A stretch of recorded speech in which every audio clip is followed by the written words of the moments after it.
Hello there, my name is Kate Mackenzie and welcome to my podcast. So excited that you're here with me today to listen to this fantastic interview with Cleo Sylvestre. Cleo is an incredible, heart-centered, pioneering woman who paved the way for black actors in the UK. She is such an amazing person, and she's had a hit record with the Rolling Stones in the 60s. She was in those wonderful Ken Loach movies, Up the Junction, Cathy Come Home, which changed society and helped to create the charity Shelter. She was in a really significant moment in Crossroads when they gave Noelle Gordon an adopted daughter, a black adopted daughter, and it was after the Rivers of Blood speech. So it was a really profound moment in British history when there was a huge amount of tension and racism around. And Crossroads had like 17 million viewers at the time. It was on 5 nights a week. So when she was cast in that role, she helped to bridge the gap for white people to get connected to black people, and it was a huge moment. She was on that show for 6 years, but she was the first black actor to be at the National Theatre. She's done West End shows. She was in Under Milkwood with Michael Sheen recently. She's constantly doing shows. Her story about her mum growing up a mixed heritage woman in Yorkshire meant that she's in All Creatures Great and Small as well. So she's really an amazing woman, apart from being a singer and a writer and doing all kinds of things like being an artistic director of the Rosemary Branch Theatre. She's just done so many things. I hope she gets honoured by BAFTA, and I hope she gets a part in Bridgerton, which would be just so exciting.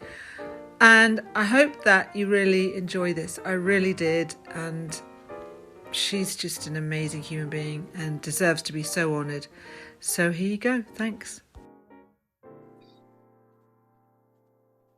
So welcome, Cleo Sylvestre. It's very exciting to see you and to be with you and to meet such a heart-centered pioneer of the world, really. I mean, obviously changing things in the UK, but you've gone everywhere and continue to do so much. And I'd like to talk to you about your incredible life and career and pioneering. And I think what really and the amazing thing is you actually started from 8. So you the fact that you had a film from 8 suggests to me that you were performing before 8. Somebody noticed you. So how did that come about? That came about because I was brought up in Euston, in a very sort of deprived part of London, which it was then. And my mother decided I had an extremely strong Cockney accent. So my mother decided, my mother was a bit of a character. She decided that I should go and have elocution lessons. So I went to Italia Conti's, and that's how. So from there, I did the film Johnny on the Run. Yes, that's amazing. So you went to Italia Conti from what age? I was quite young. I was about, I suppose, 9 or something, probably even earlier. I must have been, because I did the film when I was yes. So you were spotted very early. Well, but what's interesting about it is, I'm going to talk about being a pioneer and what's that like, having to, in a way, knock on doors because they're shut, right? When they were shut for you, but you're one of these people, and I know you mentor people and you help people, because I've talked to people like Reiki Ayola, and I've talked to other people, and they say how much you help people and mentor people and guide people.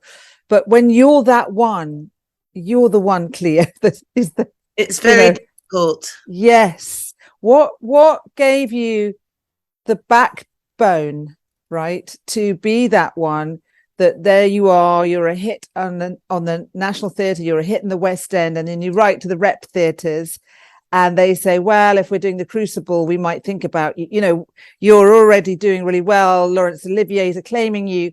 What gave you the chutzpah, right, to just not stop, just to keep going, right, when there's so much against you in that time? I think it was the passion that I had, absolute passion, right, for acting, right, and I really was in love with the theatre, right, and that's what I wanted. I think nowadays a lot of people want to be a star. Yeah. That was never on my agenda. All I wanted to do was to act and to portray other people. And I suppose it was an escape. In a way, it was an escape from my life, being accepted in another world. Yes. That makes sense. Mm. That makes sense, because from what you've said, you know, you grew up in a working class community, and there weren't many brown people around at that time. No, none. So what you were talking about, which makes a lot of sense, is there were no people of color around when you were growing up in Euston. No. And the theatre, there was an imaginary world where you could belong. There was a kind of another world from that world where maybe where was your belonging? You could go and belong. Something. Yes. And yeah, what happened in that world? What happened in that world when you could go and perform and you had that passion? What happened? Did you feel like, yes, this is where I can be? This is where I belong, really. Yes. It's like family. Yeah. Yes. Yeah. Because I know you had some really special moments, like with Anthony Sher and lots of different people working with you and acclaiming you in the theatre as well as TV and film. But what were your moments that felt like, yes, this is? And I know Mary Seacole, where you created work around her, which I'd love to hear about as well. So what if you talked us through where, what are the moments that you feel, yes, this is where I belong and this is where I've come to? Yeah. I suppose the first thing was when I did the A Wise Child, the first play I did in the West End with Alec Guinness. And it was such an honour to be part of that esteemed cast. I mean, Simon Ward, Gordon Jackson, Alec Guinness, and I was the only woman, and wow, very, very young. And I couldn't believe it was happening. And I used to sit and watch them in rehearsals. And I learned so much because I didn't have full formal training. So to me, it was a big learning curve. And how did that come about? So you had an agent, you were going up for auditions.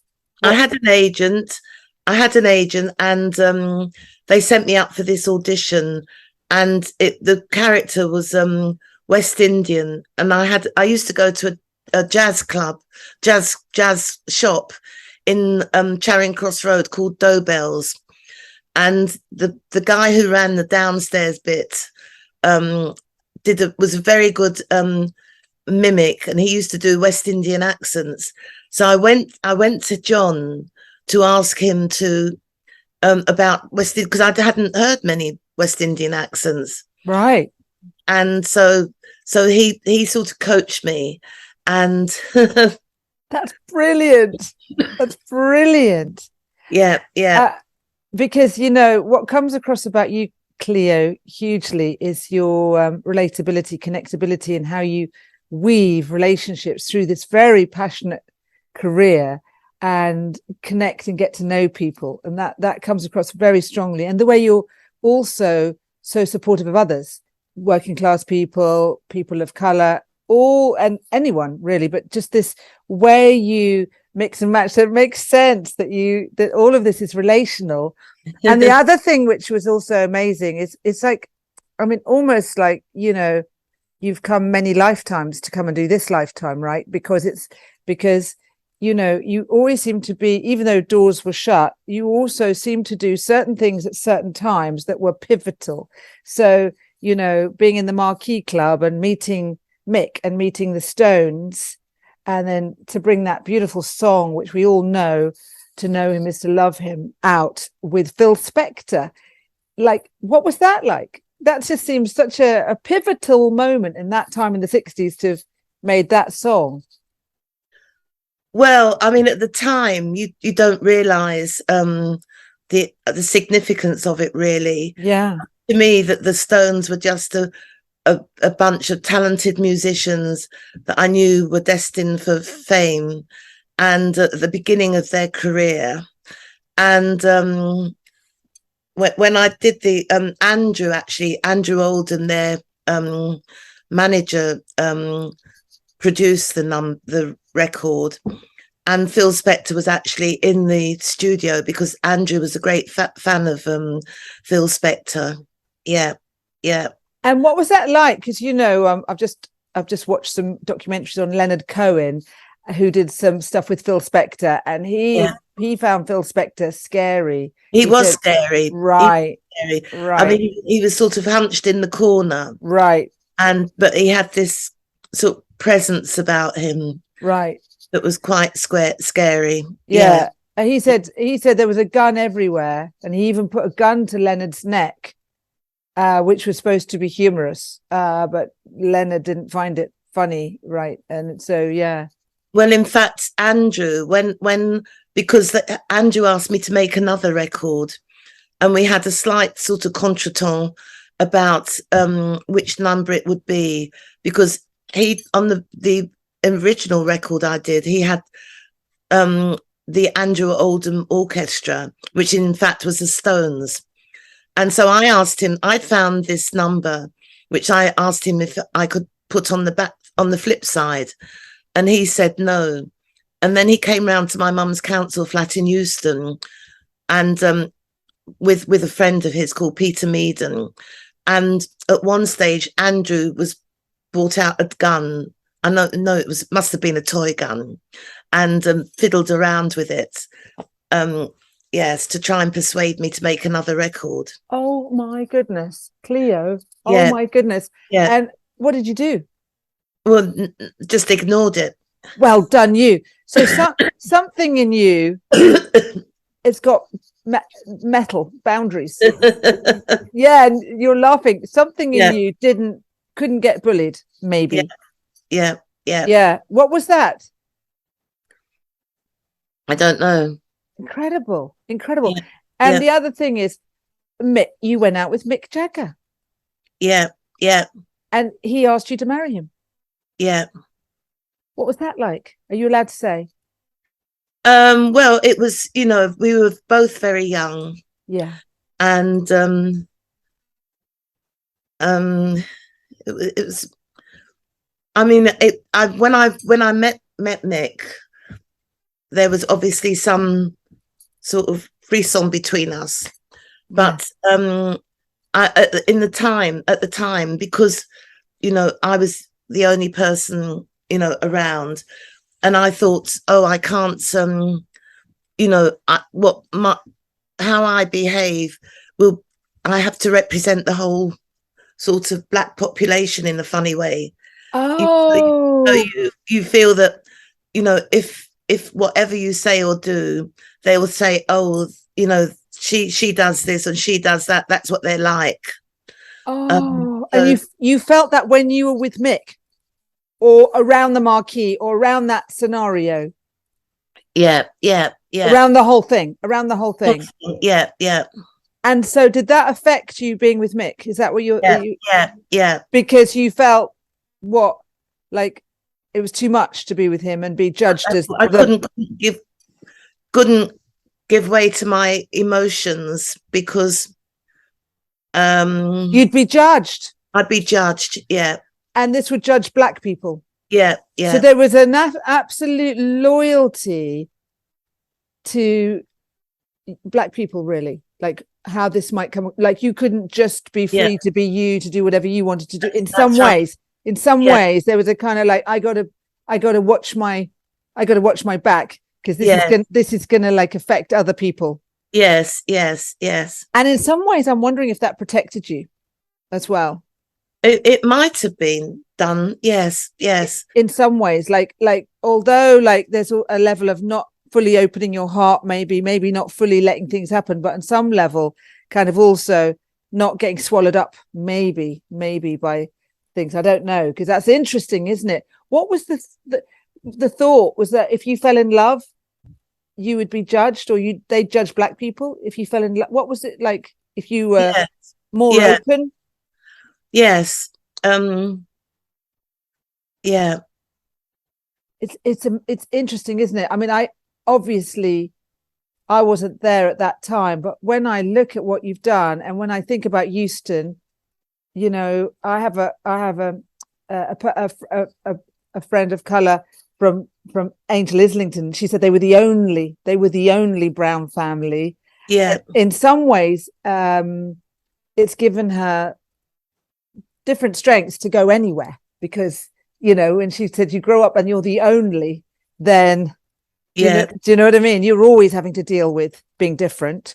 That's right. And I'm wondering if that also gave you a strength, and also not, you know, a mixed bag, because in some ways you're the only, so you're always having to deal with white people or different prejudice or different things. So you might as well go into all different areas, because you didn't have that backup growing as little. You didn't have the community that you might have maybe you've got now. Yes, I mean, if growing up now, I mean, I noticed it with my children. You know, when I went to their primary school the first day, you know, there were so many different nationalities. Yeah. I went to my first day at primary school, I was the only one to see. And so that's extremely tough. Mm-hmm. And in a way it speaks to your amazing kind of laughing the gun off, and, you know, going to the National Theatre, going into film, Ken Loach movies. I mean, this is the other thing. I don't know whether you realized with these things that you did, like Cathy Come Home and Up the Junction, did you realize you were part of history, part of changing things? No, not at all. Right. Not at all. Right. No, because you were just in the moment, really. Right. Right. Makes sense. Yeah. And what happens later, like now, when you realize, like, and you've spoken about this, like when you did Crossroads, and that Rivers of Blood speech had just been made. So again, absolutely on that moment, you went in to be the adopted child of Noelle Gordon, right? That, right. So were you aware? Did you feel that awareness of that shiver of that? Well, you must have done, I suppose, that time. Well, I thought it was a very, very brave decision of Reg Watson to write my character in, or indeed, you know, the writers to write it in. And it was a seminal moment, I suppose, really, because I'd get ordinary people coming up to me in Birmingham, you know, who were probably very, very prejudiced. And they come up to say, oh, you know, I love your character. And they sort of follow me. And so I felt in a way that I was doing a lot of good. And the fact that it was never ever mentioned about my colour was also, and which is very rare. I mean, it's quite common now to have that sort of casting, but in those days it wasn't, and it was really sort of innovative. That's right. I mean, this is what that's right. And you know, in a way, like you're a holy woman, really, aren't you? Because you have made all these bridges all your life, and continue to, and you make it for others as well. I know, with you being an artistic director and mentoring and helping. You know, I know, because I read about how you spoke to actors, black actors who'd been around before, who were wondering when they would be honored, And so I know you've helped the people from before, and you help people now. I know you create these bridges always, but that was very significant then, because Crossroads, as you know, at the time, five so nights popular. a week, so popular, and I know. you can't even compare now because there's so many channels. But Yeah, at the time, it, 17 million or more or whatever, the whole country would be watching certain shows, wouldn't they? And yes, so it was yes. a very big moment, wasn't it? And indeed, on the council estate where I lived, because I was doing, I was at the National, and then they would write me in when I wasn't, when I had a break from the National. And I remember the caretaker saying to my mum, "Oh, Mrs. Sylvestre, we haven't seen Cleo on telly recently." And she lifted herself up to a full 5'2" and said, "Oh no, she's at the National." And he said, "Oh, never mind."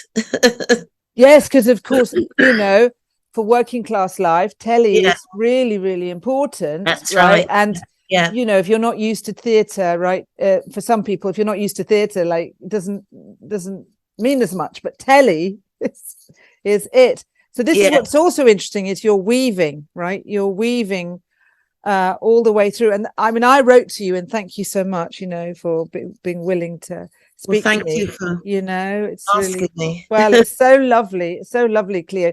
And because you are, what's interesting about you is you are someone, everybody knows your name, but you're not a public name. You have this incredible you have a double thing going on, and which is that you're famous and not famous at the same time. And yet if you look at your career, it goes literally bump, bump, bump, bump, bump, so much.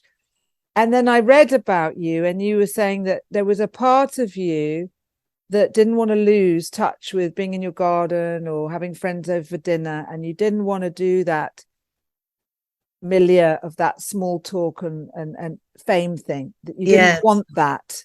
And I was curious about that, because I mean, in a way, good on you. And then on another level, is there a part that would be afraid of being, as adored as Helen Mirren or, your compatriots? What would you say about that? Yeah.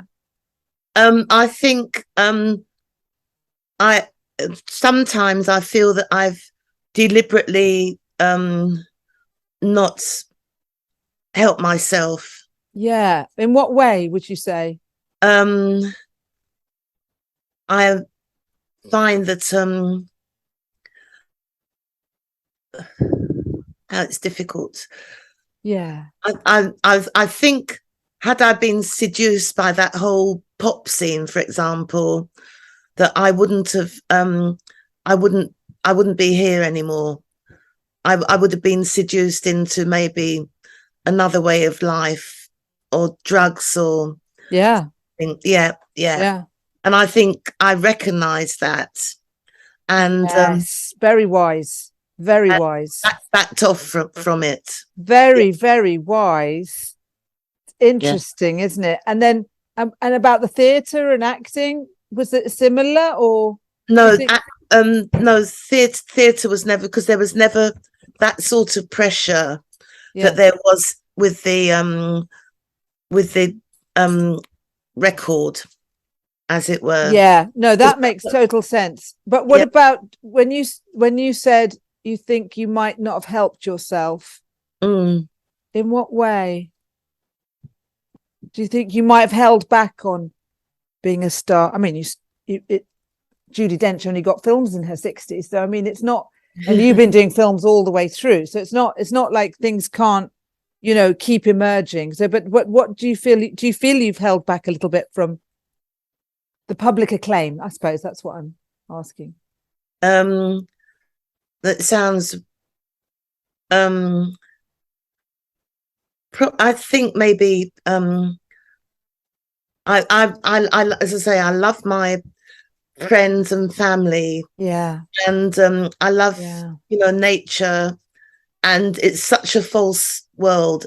To me, it represents all that sort of Hollywood's pizzazz. Yeah. It's I never really wanted to be part of it. Yeah. So in a way, you've been like a kind of artist, an artist of even though there were some hard doors, like the repertory companies saying, you know, oh, we'll pop you in if it's the Crucible, right, after you've done National Theatre and West End.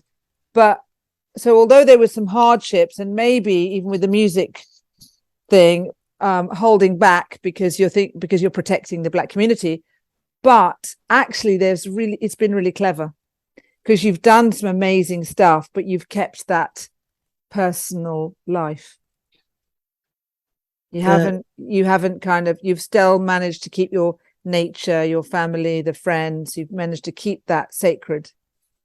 Yeah. Which is precious, isn't it?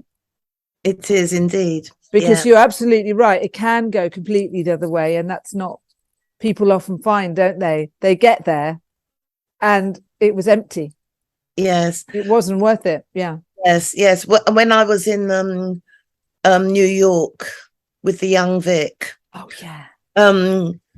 There was a temptation to stay in America, and because some of the actors did from that company and carved out very good careers. I'm not saying that, you know, I would have carved out a good career, but it never really appealed to me. As I say, that it's that insincerity I visualize, all that, you know, going to these parties and having to talk to people just because they can give you a job or whatever. That was never on my agenda. So isn't it interesting? You've maintained your integrity all the way through and followed your heart and your passion, which speaks to, you know, like, I know you're in all Creatures Great and Small because of you and your daughter finding out your mother's story, which is just amazing, about being from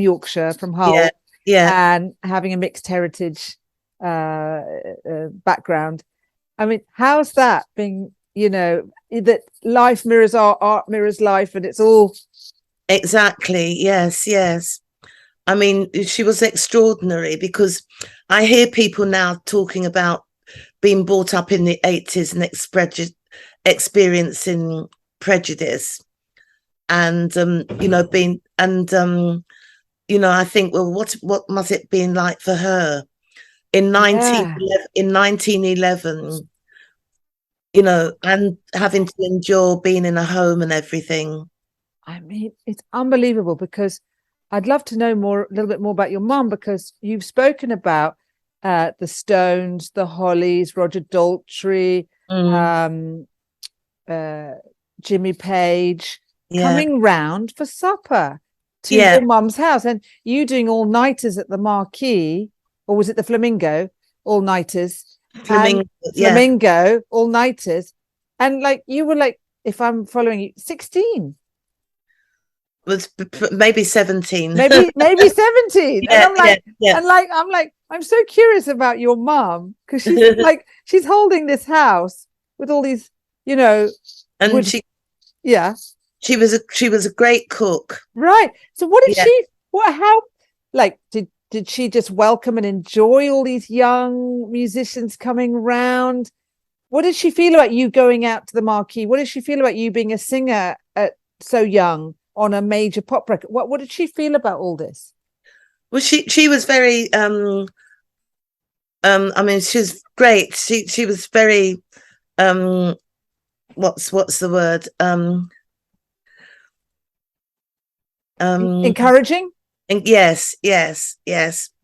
And she as I say, she was great cook, loved cooking. So she welcomed everybody. She's very hospitable. She was very hospitable. Yes. Oh, so was she sweet? Was she quite sweet? I mean, considering that kind of background, somebody could have been tough easily, right? And no, she was extraordinary, considering what she'd been through. Yes. And she's very well read. Yeah, she always had a book on the go. Yes. So in a way, she was she part of the reason that you got that kind of strength to keep going and following your passion? Was she an encourage? Did you feel like you were backed up to go and search and do? And yes, she was never discouraging, right, and yeah. at the same time she didn't really sort of encourage me. She was just very supportive, really, was the word. So you could be you. She wasn't going to say, oh, you should this, you should that, Yeah. or not this or not that. She was just going to be with you as you are, as you were, kind of thing. Yes. And then, Cleo, you know, obviously you did this still major song, right? Still, I mean, that song is amazing and your voice is incredible, right, from the 60s. And I know you're in a band now, amazing. Honeybee Mama and Friends, amazing. And I've listened, brilliant. Blues, amazing. But there was a 50-year gap. What was that about? I mean, I know you've spoken a little bit about, but what was that about? Well, that was because I was approaching 70 and I thought I've always loved blues music, and I've never actually done it. And I don't want to be on my deathbed thinking, I wish I'd done it. So I had lots of musician friends. So I phoned them up and said, do you fancy being in a band? Unfortunately, it worked. Yeah. That's brilliant. Yeah. But there was something, it's one of your interviews, so please excuse me, you know, because I know we all say things and don't imagine being quoted back about them sometimes. But you said something like, acting, you could be another character, but singing felt like you were really you. And so there was something that happened, and you don't have to speak about anything you don't want to speak about, and you didn't want to sing for a while. That's right. Yeah. I mean, something happened as a child, right, which, you know, you can probably imagine, which shut me off. And then I suddenly, you know, found I was sort of free to sort of talk about it. And yeah. So you did talk about it? Yes. And is that kind of simultaneously you managed to sing again? Was it kind of yeah? So did you see someone, or you were able to talk to friends, or you were able to kind of release that? Or my family, really. Wow. Yeah. That's amazing. It reminds me of Maya Angelou, you know. Yes, with her. Why the Caged Bird Sings. Yes. Yeah. And with her being, she was mute. That's right, for some years. Yeah.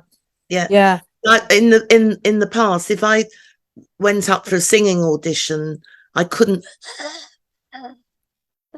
Yeah. So that part of you shut down. It shut down. Yeah.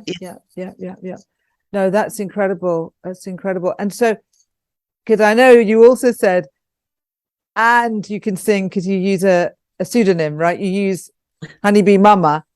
But do you feel like, obviously you're singing now, so do you feel like you've reclaimed that part of you? Yes, definitely.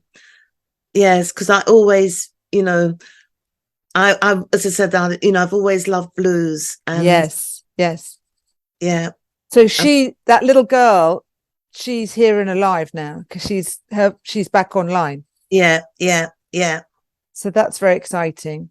And you know, I dared very cheekily write to you to ask you to speak to you, because when my granny died, she created Crossroads and she created Crossroads and Compact, and she was alongside the creator of Emergency Ward 10. She was early in Emergency Ward 10, so she put the character of Joan Hooley in, and she put the character of Horace James in Compact, the first two main black characters, and then obviously Reg Watson cast you in Crossroads. But of course, you then wrote. But so Hazel was part of the three shows. Yes. that put the first main black characters in. And you, when she died, you wrote to the Guardian to say that was brave. Yes, definitely. Because what were you saying about that being brave? After the Rivers of Blood speech, right, and with all the animosity towards black people, got it. There was, yes, got it. So actually, this was a up yours to racism at the time. Yes. Were you scared when they did that? I mean, obviously there was that huge passion in you, but were you ever frightened? Because that animosity was unbelievable, wasn't it, at the time? No, I wasn't, because of the response that the character got. Perfect. It said, people coming up to me, perfect, whom I'm sure, Yeah. You knew. Yeah. You knew.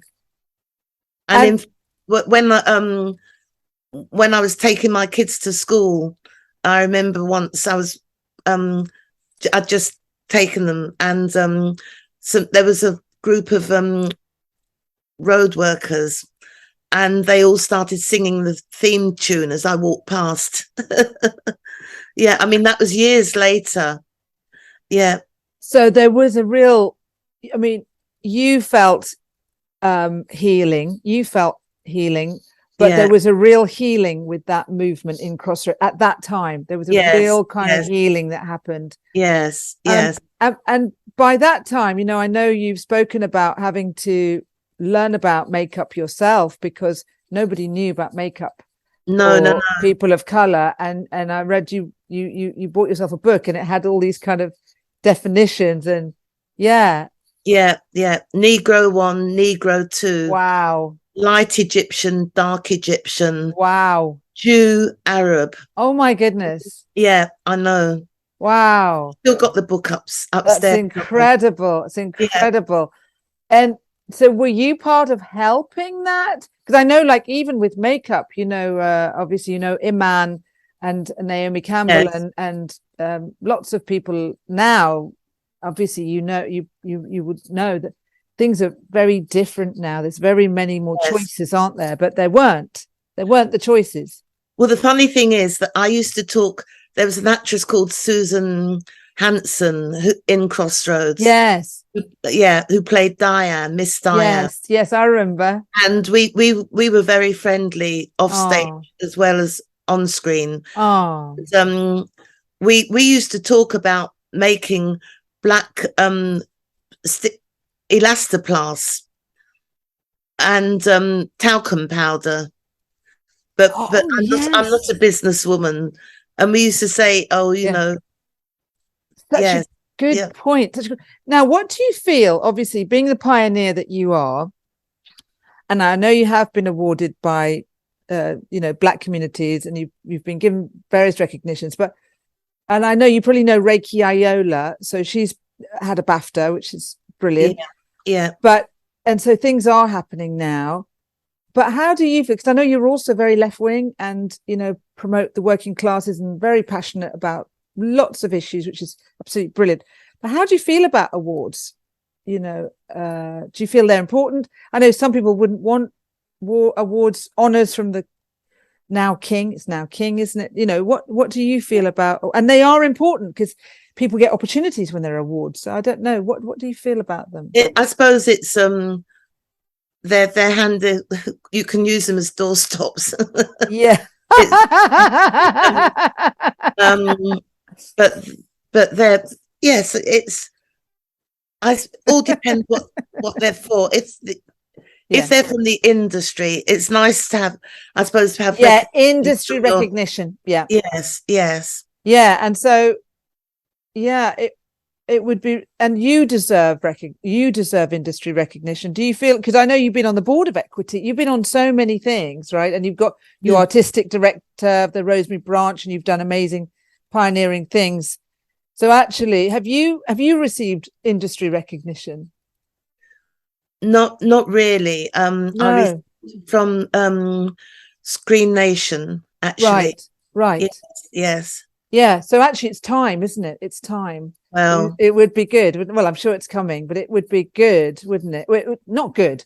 Essential, That's important. very kind. Yes, no, important because, but also, I mean, did you know people around, 50s and 60s like Joan Hooley and Carmen Monroe and Leonie Forbes? Did you know these people at the time? I knew Joan later, and then Yeah, yeah, Carmen, yeah, who's lovely. Yeah, yeah. yeah. Did they? And they were, were they, Mona Hammond right. recently died. Oh, bless Yeah. her. So was there a kind of, and I know it wouldn't have been easy because it's not like there were many roles, right, for people at the time, but was there a kind of supportiveness from other people of color who were in the industry?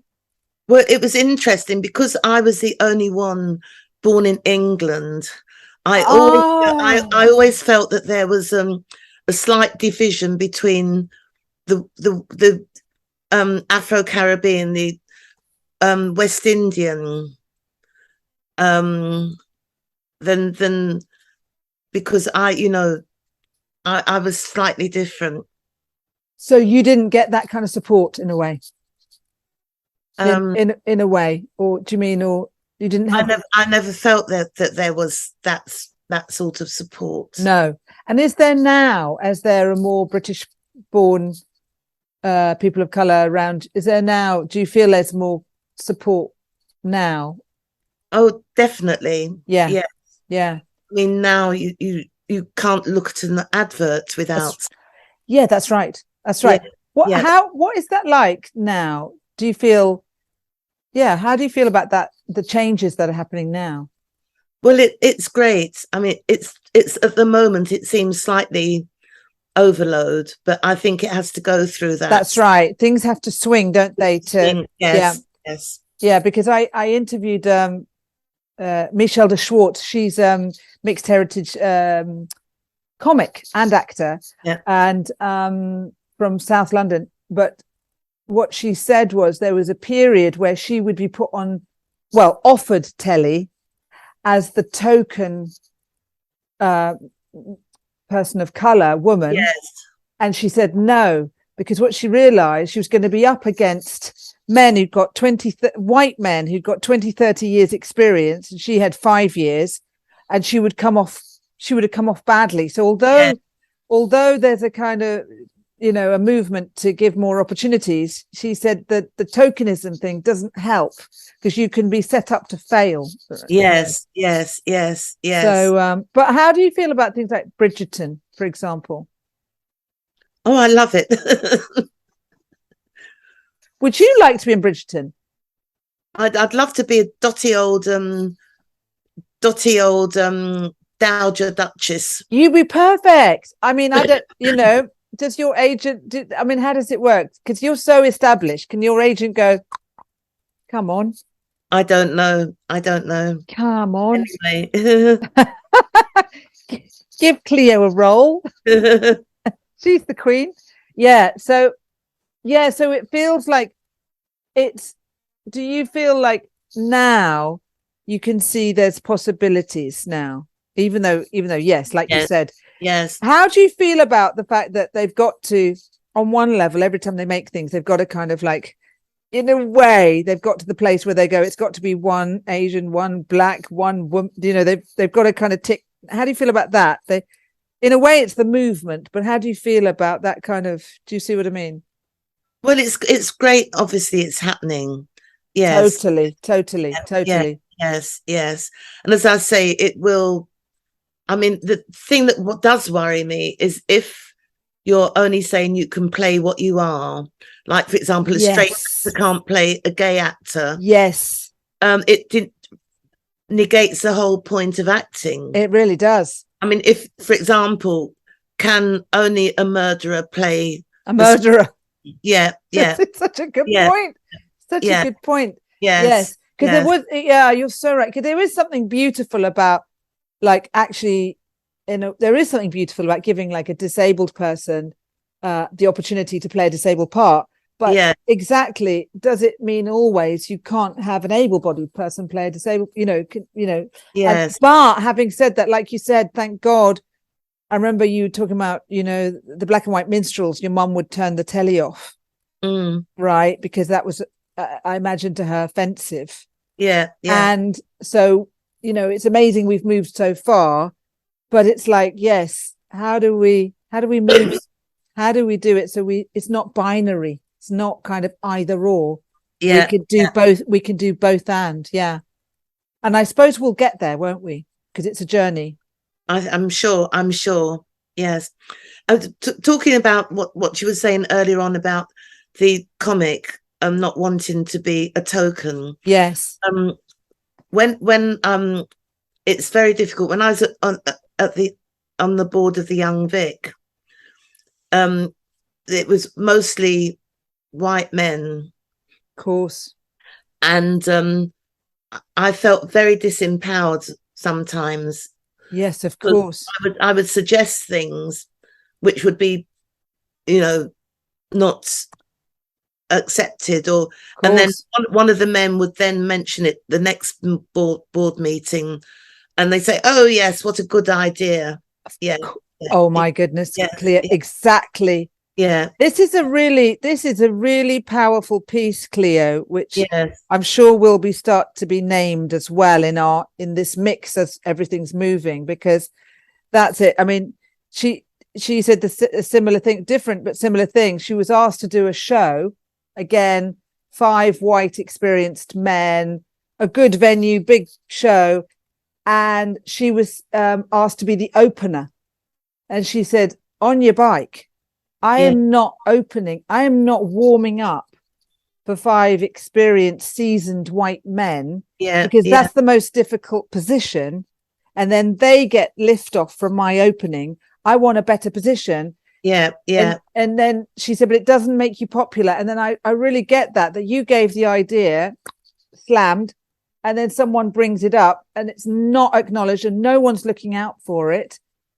How did you keep going in that situation? Because obviously you've kept, how did you keep your spirits up? Because that's so hard. You're on your own, only woman, only person of color, all white men, they're stealing your ideas. How do you manage that?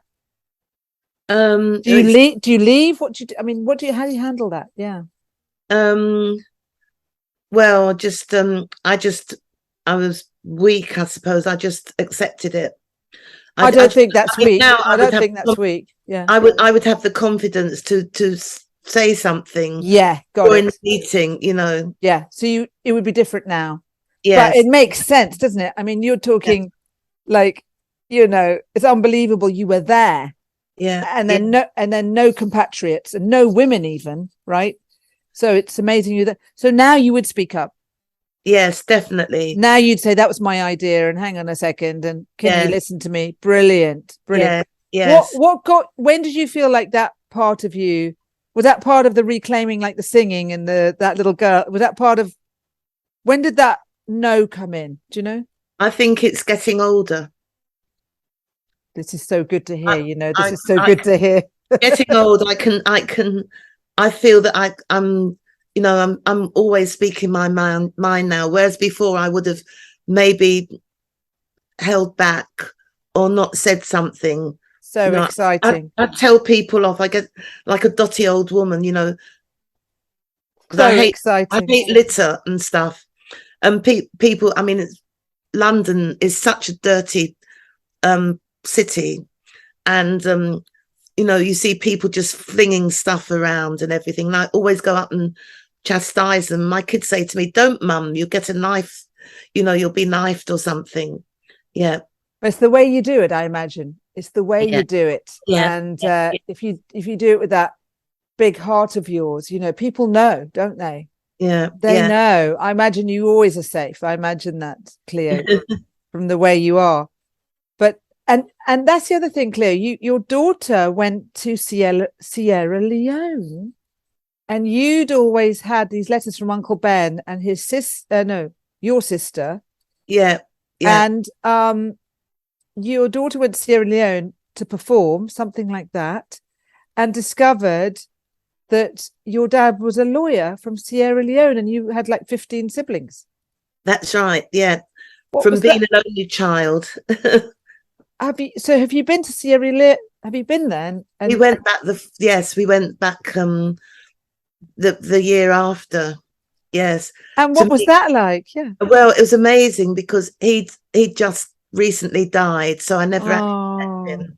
oh, And he had not only did he have he was a lawyer, but he had a general store, and also he had a chicken farm, and they were all arguing about the inheritance, about the chicken farm.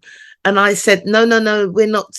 I think they thought oh, we'd gone over to oh, claim our chicken farm.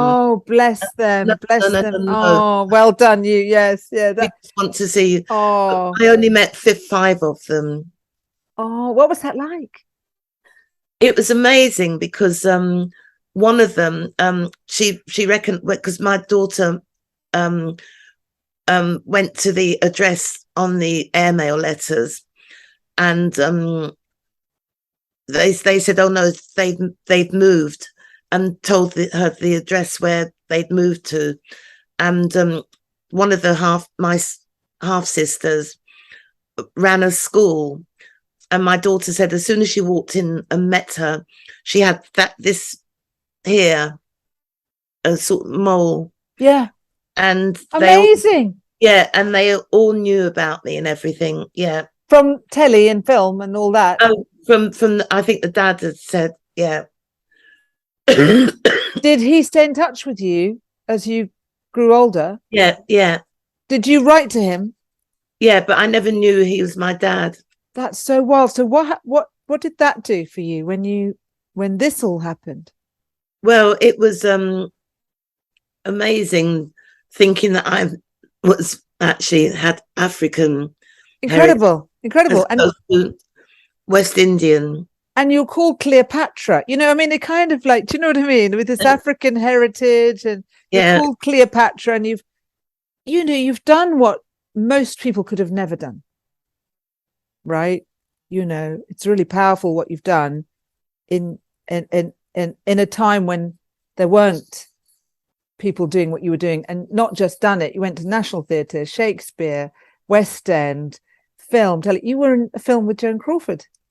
yes. What was that like? Well, obviously, I was greatly in awe of her. Yeah.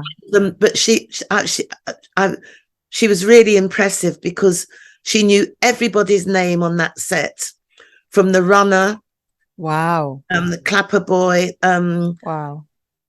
and one of the guys that was working on it lived on the same council estate, and he said to me, "Oh, she's amazing." Yeah.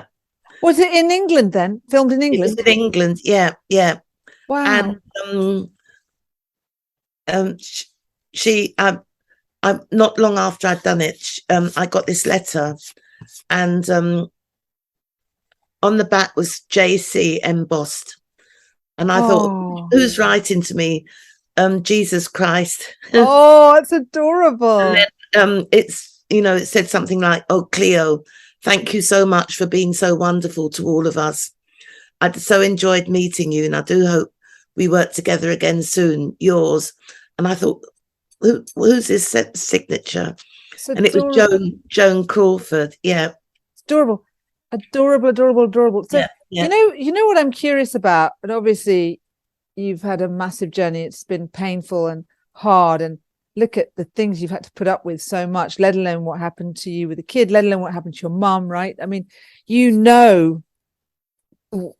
these very painful things in huge detail,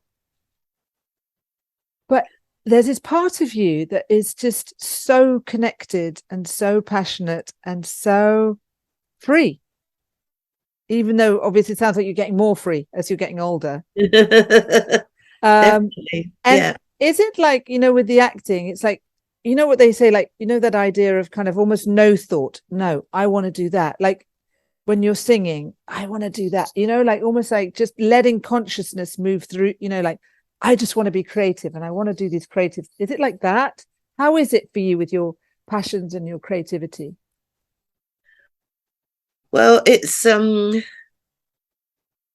sometimes feel that I worry because I think I'm not very creative. Oh, wow. Yeah. Really? Not in an artistic sense. Do you mean not as in painting or writing? Do you mean? Yes. Oh my goodness. And yet you sing and you perform. And I know did you write the play about? Yes, Mary Seacole. Do you want to tell me about that? That was amazing. Do you want to tell me about that?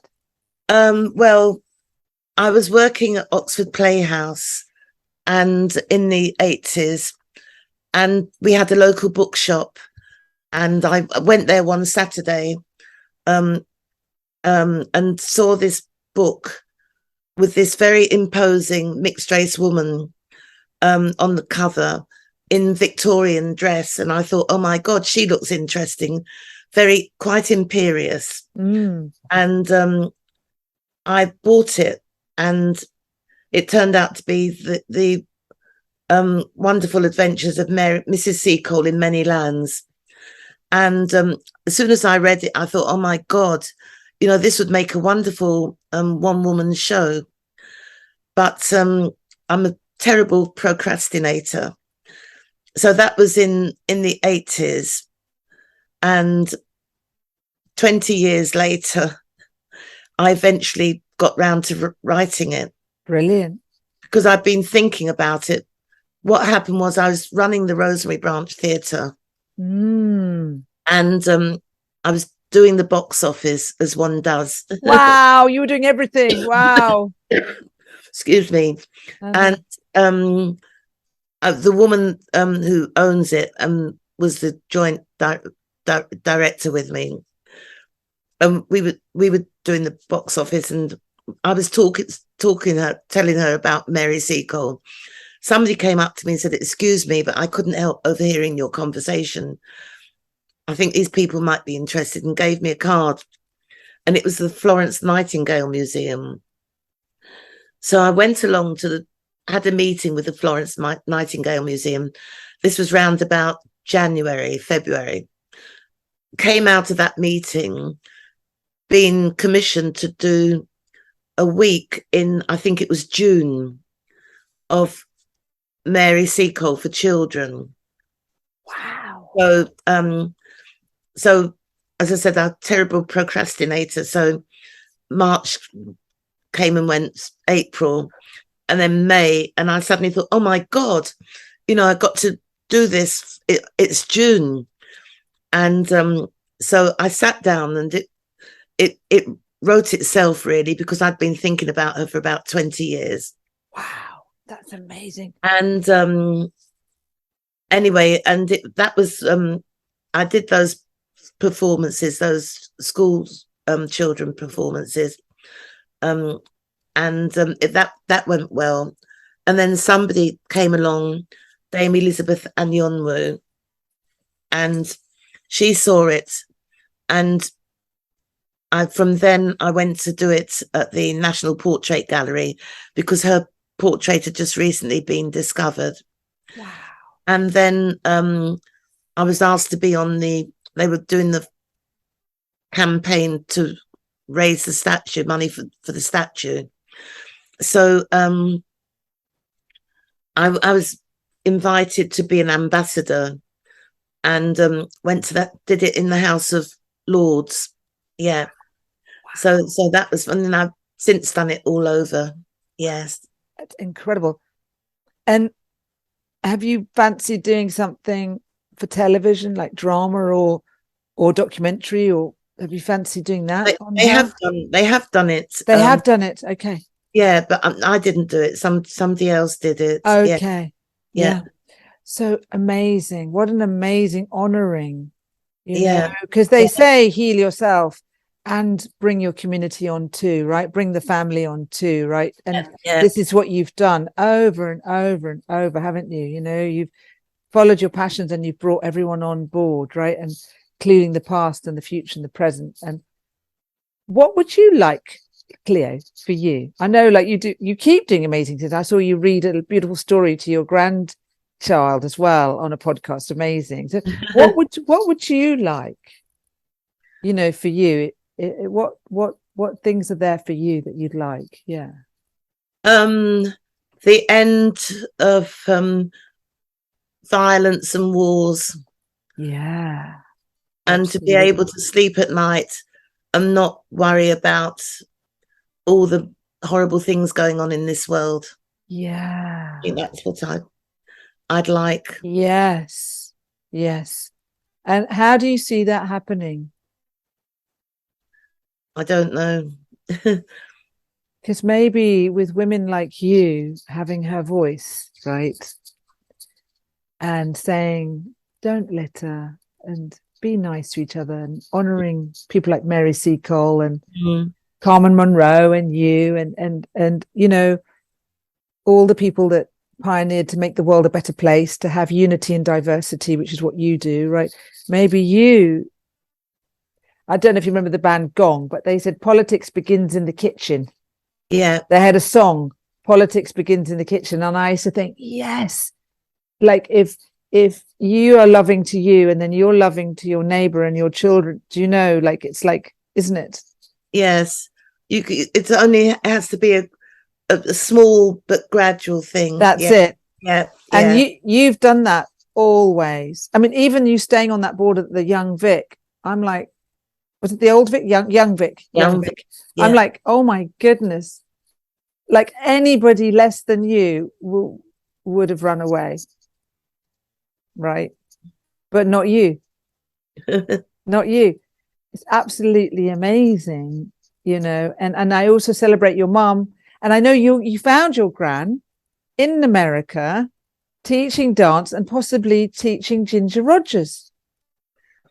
Yes, I mean that we don't know because my granny wouldn't have anything to do with my mum. Oh. So yeah, and the irony is that she would send money to her nephews and nieces, but she never supported my mum at all, completely ignored her. And she married a redneck. Oh, do you mean like a person who was racist? Do you mean? Yeah. Oh, you found out all her history. You found out. Yes. From my Yorkshire relatives. Oh. Yeah. Was that devastating? Yes, because you know, thinking about what she'd suffered and what my mother had suffered and been through. Yeah, that and how balanced she was. Did you ever get a sense, how did your mother come out so well? Did you ever find out, how did your mum be like she was and welcome like she did? I don't know. I mean, I think one often wishes that you'd found out more. Yeah. You know, when she died, I thought, I wish I'd asked her more about her early life. Yeah. Everything. Yeah. She was quite private about that. I think because it painful. Of course. Of course. To share it. Of course. And you know, Cleo, what about your life story? Or is anyone egging you on to write yours? A few people are egging me on, yes. And what do you think? What's your thoughts? Well, because it'd be such a good book. I mean, it's and it's needed, right? Really needed, but also the stories, the photos. Like this book is like so much, isn't it? And it's a history of the UK, isn't it, as well? Because you cover so many pivotal.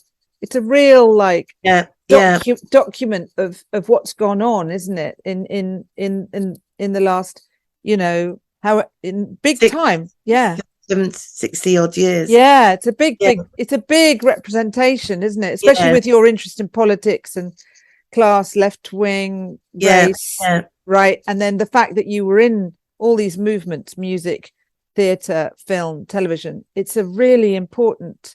You are a documentary. Is anyone making one on you? Somebody's supposed to be, but they're trying to get the money. Got it. Yeah. That would be that would be amazing, wouldn't it? It would be. It's not easy, is it? That's a devoted art documentary, isn't it? But that would be great. So well, I hope you do your book, Cleo. I would really love to read it, and I'm sure many people would love to read it. And I hope you get a part in Bridgerton. I'm sure you know. Do you know? I know one I know Angela. Oh, do you? Yes. Come on. Play our mother. Yes. Could you give a little nudge? Because sometimes it's that these strange little things, isn't it? Yeah. When someone, you know how it is, like Reg saw you on that show. Was it These Women? Yes, some women, yes. Sorry, Some Women. He saw you on a show. It's this kind of like they took how Mary Seacole, they said, oh, go to, that was that moment. Right? So often these strange things happen out of a link, isn't it? I know. It'd be so nice. So, and then they'll... So strange, isn't it? Life's amazing. Are you still in North London? Yeah, in Hackney. Amazing. My kid's called the Bourgeois. I love it. Beauvoir. Yeah. I love it. Why do they call it? Oh, because it's because of all the changes. Yes, yeah. I know you've seen London. You must be blown away by all the change. I mean, it's like things that you wouldn't have expected, isn't it? Has happened to London. It's kind of. I know. Yeah. But your kids actually are. There, some of them are performers or in the performing. My eldest daughter is a performer. Yeah. Wonderful. Yeah. So, well, thank you very, very much. No, well, thank you for making it so easy. Oh, you're so lovely. You're so lovely, Cleo, aren't you? Did you know Cleo Lane as well? I met her ages ago. Yeah. And also, I remember when I made the record, I had a letter from her solicitor saying, that I couldn't use that name. And I knew that, in fact, that she wasn't christened Cleo. She was christened Clementine. So I wrote to the solicitor saying, Miss Lane is an established artiste, whereas I'm a 17-year-old schoolgirl.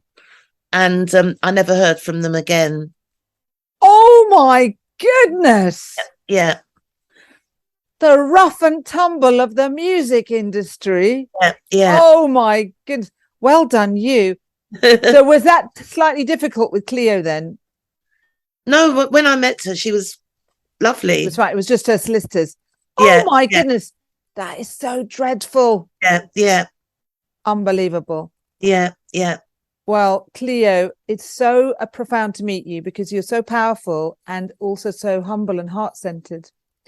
And you've really navigated an unbelievable path, but with such grace, right?